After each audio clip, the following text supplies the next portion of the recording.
صحابہ آپس میں باتیں کر رہے تھے، دیکھو یار اللہ نے ابراہیم علیہ السلام کو خلیل بنا دیا، موسیٰ علیہ السلام کو کلیم بنا دیا، داؤد علیہ السلام کے لیے لوہا نرم کر دیا، سلیمان علیہ السلام کے لیے ہوا تابع کر دی، عیسیٰ علیہ السلام کو روح اللہ بنا دیا۔ تو آپ گھر سے تشریف لا رہے تھے اور یہ سنتے آ رہے تھے، جب آپ آئے تو صحابہ چپ ہو گئے، آپ بیٹھے۔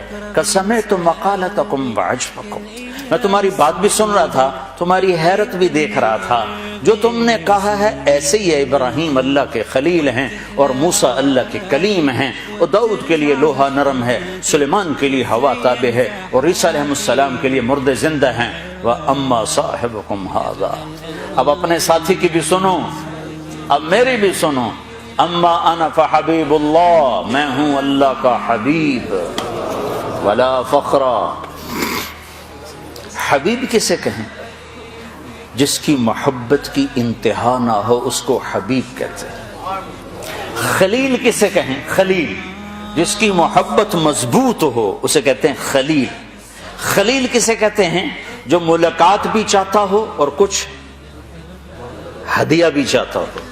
حبیب کسے کہتے ہیں؟ جو صرف دیدار چاہتا ہو اور کچھ نہ چاہتا ہو، بس دیکھنا چاہتا ہو اور کچھ نہیں چاہیے۔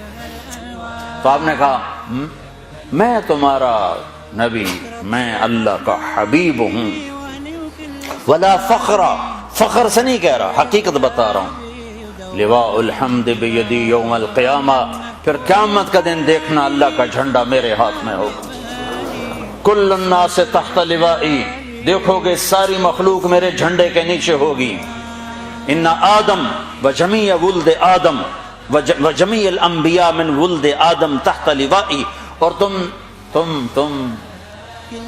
صرف یہ نہیں دیکھو گے کہ لوگ میرے جھنڈے کے نیچے ہیں، آدم علیہ السلام سے لے کر عیسیٰ علیہ السلام تک سارے نبی بھی میرے ہی جھنڈے کے نیچے ہوں گے۔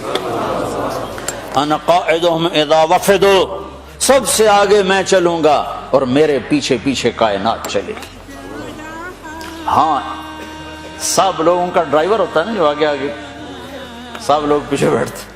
آپ نے کہا ہاں بلال سرخ اونٹنی پر میرے آگے آگے ہوگا، میرا مؤذن میرے آگے آگے ہوگا۔ کہ تم دیکھو گے کہ میرے لیے ممبر بچھایا جائے گا، کہ سب نبیوں کے لیے ممبر بچھائے جائیں گے، سارے نبی ممبروں پر بیٹھ جائیں گے، میں اپنے ممبر پہ نہیں بیٹھوں گا، میں اس کے ساتھ آ کے کھڑا ہو جاؤں گا، اس ڈر سے کہ کہیں ممبر مجھے لے کے جنت میں نہ اڑ جائے اور میری امت اکیلی رہ جائے میرے بغیر۔ لہٰذا میں ممبر کے قریب ایسے کھڑا ہوں گا، بیٹھوں گا نہیں، اپنی امت کو چھوڑ کے نہیں جانے والا۔ پھر دیکھو گے کہ 1000 جنت کے خادم میرے چاروں طرف کھڑے ہوں گے، پھر دیکھو گے اللہ جنت کی چابی مجھے پکڑائے گا، جنت کی چابی میرے ہاتھ میں ہوگی، پھر دیکھو گے میرے بغیر جنت کا دروازہ کھل نہ سکے گا، پھر دیکھو گے میرے جائے بغیر کوئی نبی جنت میں جا نہ سکے گا، میری امت کے جانے سے پہلے کوئی امت جنت میں جا نہ سکے گی۔